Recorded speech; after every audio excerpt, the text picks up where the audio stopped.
नमस्कार, फंडू मनी में आपका स्वागत है। कोरोना महामारी के चलते जो आर्थिक स्थिति उत्पन्न हो रही है, उसको लेके हमने ये सीरीज चालू की है, जहाँ पे हम बता रहे हैं कि अलग-अलग जो पहलू हैं, जो सिचुएशंस आ रही हैं, उसमें आप कैसे उसको डील करेंगे, कैसे उससे पार पाएंगे। और यहाँ हम चर्चा करेंगे कि नौकरी के जाने की वजह से, जॉब लॉस की वजह से, टेम्पररी अनएम्प्लॉयमेंट की वजह से जो स्थिति आर्थिक स्थिति उत्पन्न होती है, उससे कैसे निपटा जाए। जैसा कि आपको हम बताएंगे कि ये ऐसी कोई सिचुएशन नहीं है, ऐसी कोई स्थिति नहीं है जिससे आप पार नहीं लग सकते हैं और उसको सॉल्व नहीं हो सकता है। तो उसमें क्या क्या चीज़ें करनी पड़ेंगी, इसके बारे में हम बात करेंगे बस थोड़ी ही देर में।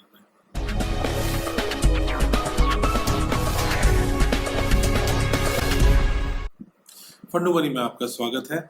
हम इस कोरोना वायरस पैंडेमिक या कोविड-19 पैंडेमिक, जो संक्रमण की स्थिति है, इससे जुड़ी हुई जो आर्थिक जो मुद्दे सामने आ रहे हैं, उसको लेके हमने एक सीरीज चालू किया है।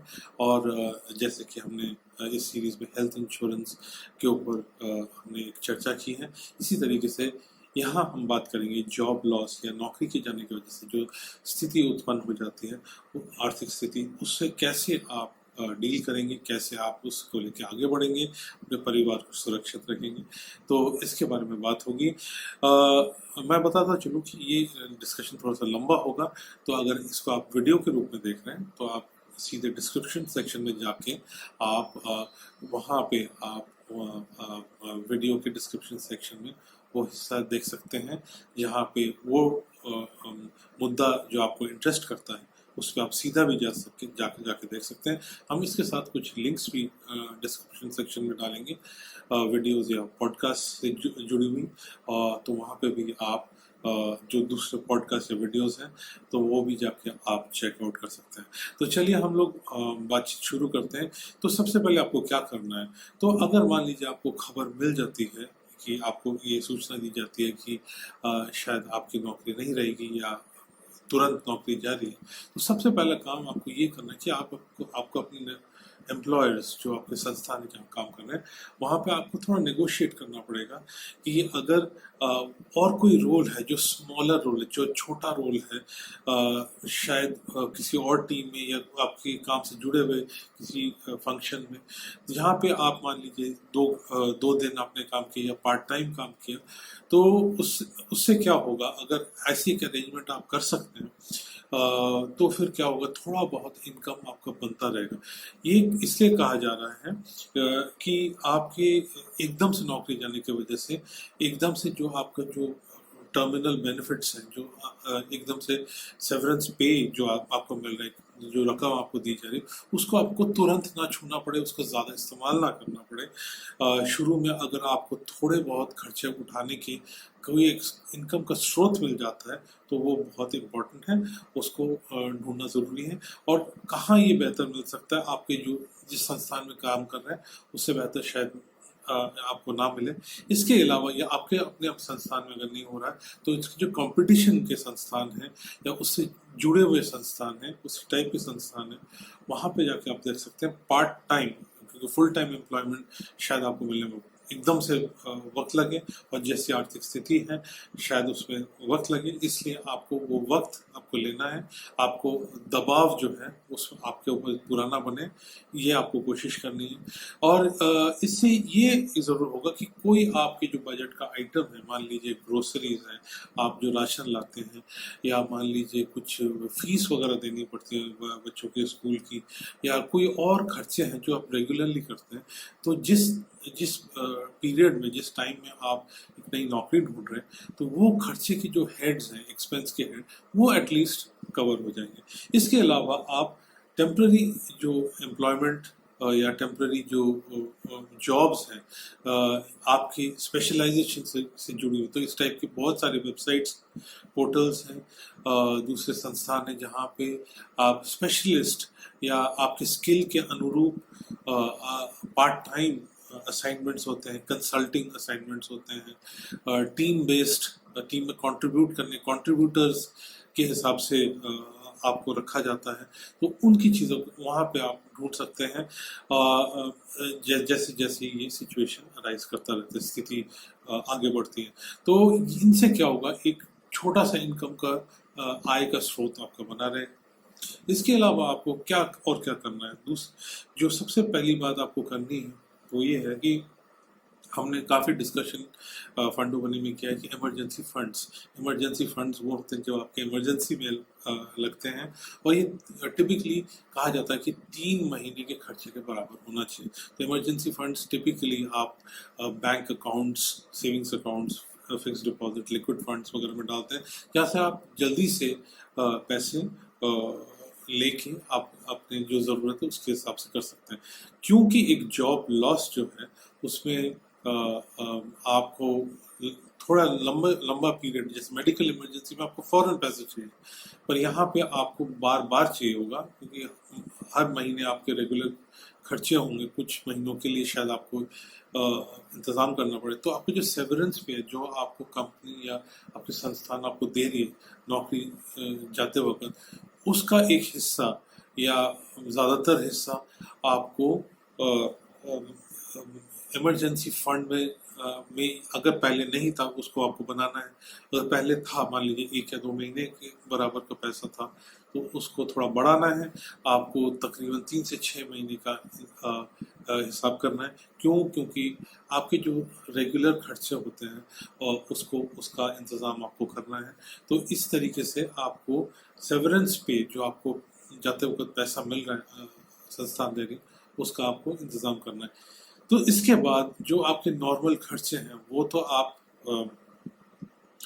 जो आपके रेगुलर ज़रूरी खर्चे हैं उसको तो आपको करना है, पर ये जो आपके जो इमरजेंसी फंड्स हैं, यहाँ पे आपके जो कमिटमेंट्स हैं उसका पूरा होना बहुत ज़रूरी है। कमिटमेंट कौन से हुए? सबसे पहले हम इंश्योरेंस के बारे में बात करेंगे और लोन्स के बारे में बात करेंगे। तो इंश्योरेंस की जो अगर प्रीमियम है, मान लीजिए, उनका पेमेंट होना बहुत ज़रूरी है। कारण ये है कि इंश्योरेंस, जैसे कि हम जानते हैं, चाहे वो जीवन बीमा हो, स्वास्थ्य बीमा हो, और दूसरे जो बीमा हैं, आपके जो खतरे हैं, आर्थिक जो रिस्क हैं, उसको ये एड्रेस करते हैं। तो कुछ दुर्घटना या कुछ अनहोनी हो गई, तो इंश्योरेंस के पैसे से आप अपने परिवार को सुरक्षित रखते हैं। तो आपके परिवार की सुरक्षा सबसे इम्पोर्टेंट है। तो यहाँ पे निवेश क्या करना, नहीं करना, उसके बारे में सब भूल जाइए। सबसे पहले अपने परिवार और खुद को सुरक्षित रखिए। अगर प्रीमियम दे रहे थे तो उसका देते रहना बहुत ज़रूरी है। अगर नहीं हो पा रहा तो कुछ इंतज़ाम करना ज़रूरी है। वहाँ पे कोई भी ऑप्शन नहीं है, वहाँ पे आपको कोई भी ढील नहीं होनी चाहिए, और इसका पूरा होना ज़रूरी है। तो सबसे पहली बात ये है। दूसरा है लोन के जो आप ईएमआई किस्तें चुका रहे हैं, उसका होते रहना बहुत ज़रूरी है। किस्तें आप चुकाते रहिए, क्योंकि ये जो महामारी से जुड़ी हुई इमरजेंसी सिचुएशन है, ये हमेशा रहेगी नहीं।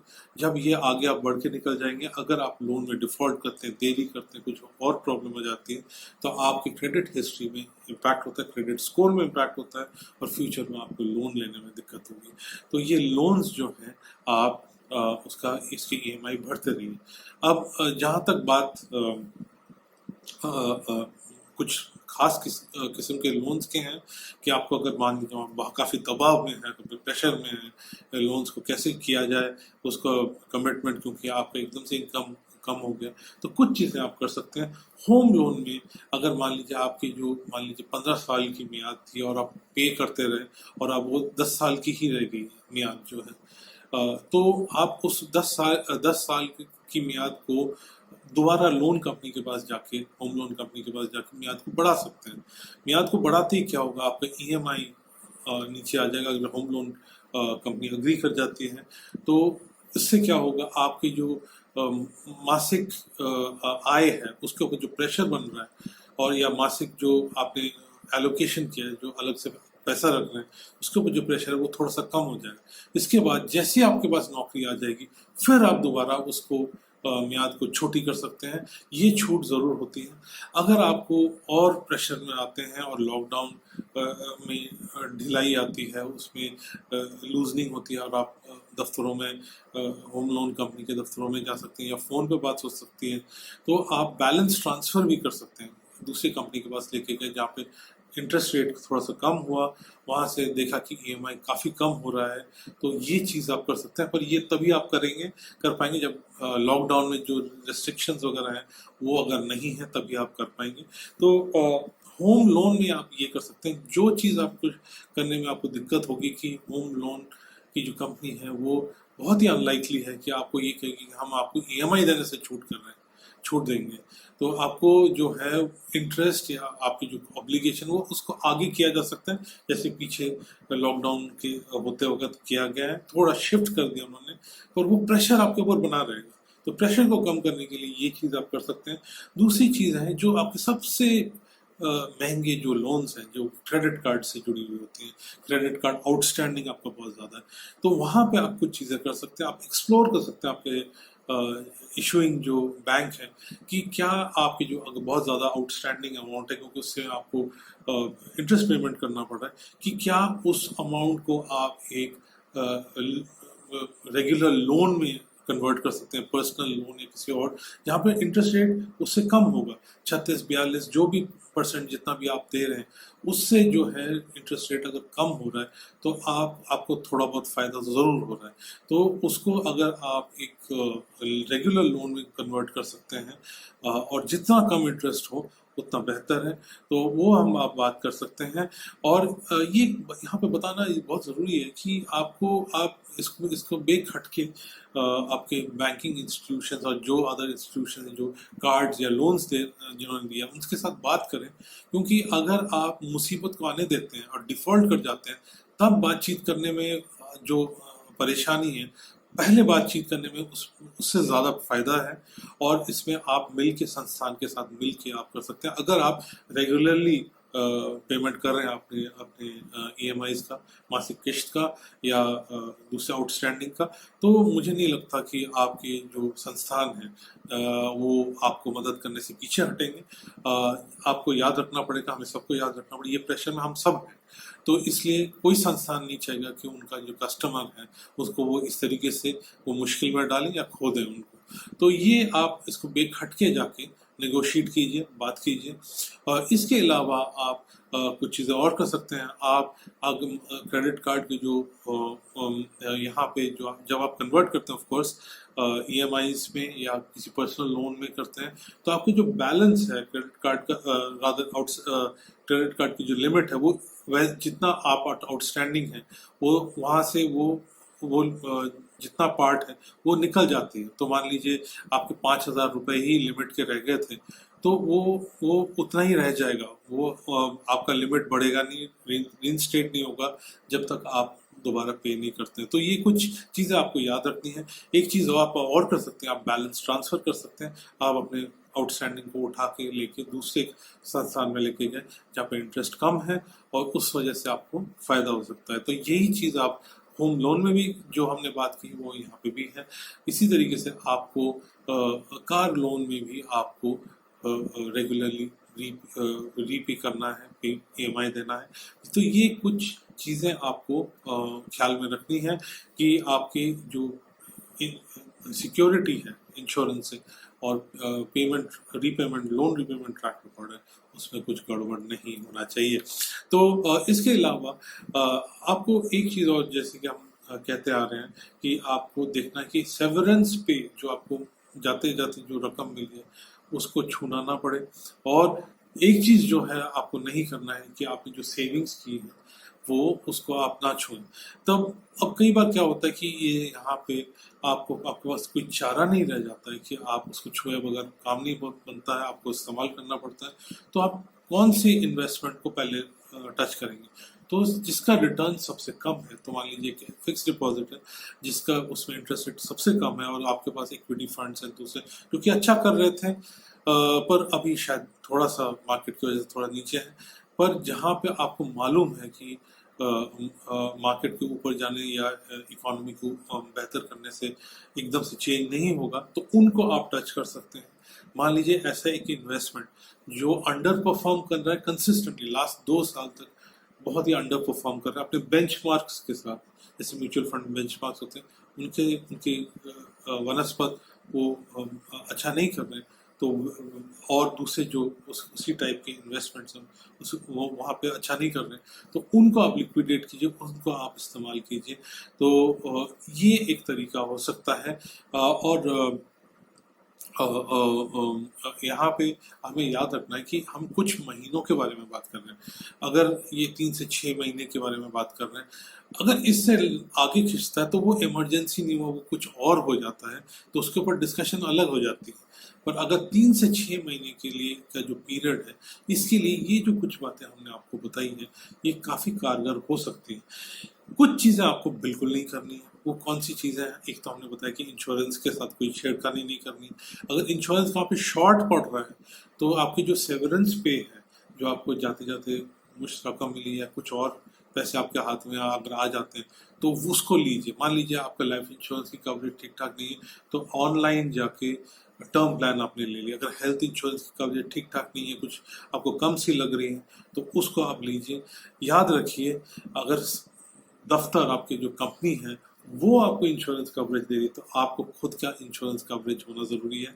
तो लाइफ इंश्योरेंस खुद की होनी चाहिए, हेल्थ इंश्योरेंस खुद की होनी चाहिए, क्योंकि दफ्तर में अगर नौकरी वगैरह जाती है तो वहाँ पे आपकी जो कवरेज है वो चली जाती है। ठीक है, तो ये कुछ चीज़ें आपको नहीं करनी है। दूसरी चीज़ है, प्रोविडेंट फंड का पैसा आपको उठाना नहीं है। कई बातचीत हो रही है कि कैसे उठाया जाए, कैसे वो किया जाए, अलाउ करते हैं, पर आपको इस चीज़ को करना नहीं है।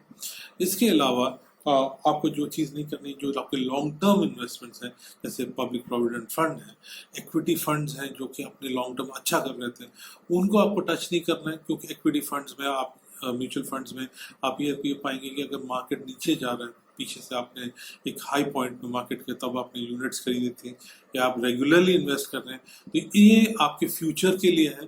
प्रेजेंट को इस वक्त प्रेजेंट सिचुएशन को एड्रेस करने के चक्कर में आपका फ्यूचर गड़बड़ ना हो जाए, तो वो बैलेंस करना पड़ेगा। इसके चलते आपको हो सकता है एक्सपेंसेस, आपके जो खर्चे हैं उनको थोड़े से कम करने पड़े। इसका मतलब ये नहीं कि कुछ करना ही बंद कर दें, खर्चा करना ही बंद कर दें, तो कई खर्चे हैं जिनको टाला जा सकता है, जिनको थोड़ा थोड़ा करके किया जा सकता है। और जो कुछ खर्चे को आप ये डिसाइड कर सकते हैं कि आपको करना नहीं है।